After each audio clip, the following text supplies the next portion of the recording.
Hi peoples, this is welcome to Miss T's wood turning. This is the new stick, well not the new board but the new stickers on the board that I got at the show on Sunday at Maker Central. Absolutely brilliant, thoroughly enjoyed myself, met lots of people that I haven't met in a long time, or not met before, or not met in a long time.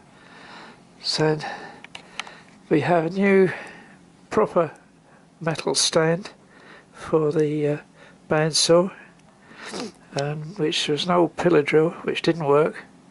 It was seized up, so I've taken the drill off and junked it, and we might put that on there.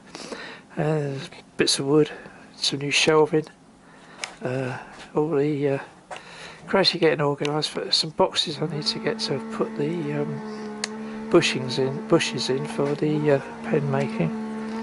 And this is the new sharpening system I got. It's a replica Wolverine, based on a Wolverine I call it.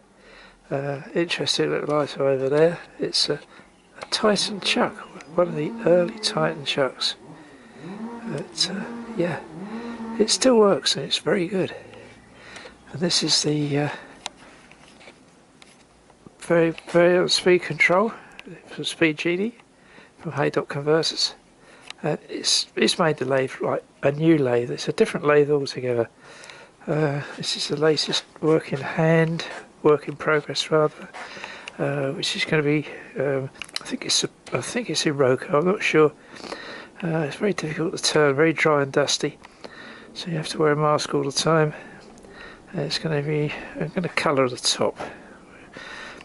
When it's going to be a sort of part hollow form bowl. Not sure exactly what yet.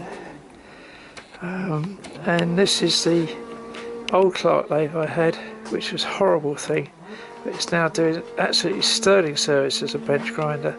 I've got to cut the ends off and weld up. A welder. It needs to be about a foot, so at least a foot shorter, if not 2 foot shorter.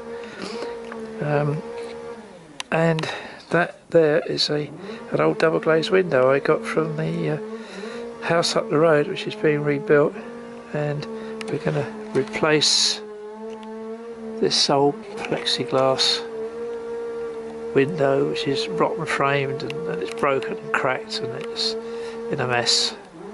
And yeah, always wear a top, a zip up top when you're turning wood. Especially you ladies, you get a bra full of wood shavings, and keep your hair in with a nice turban.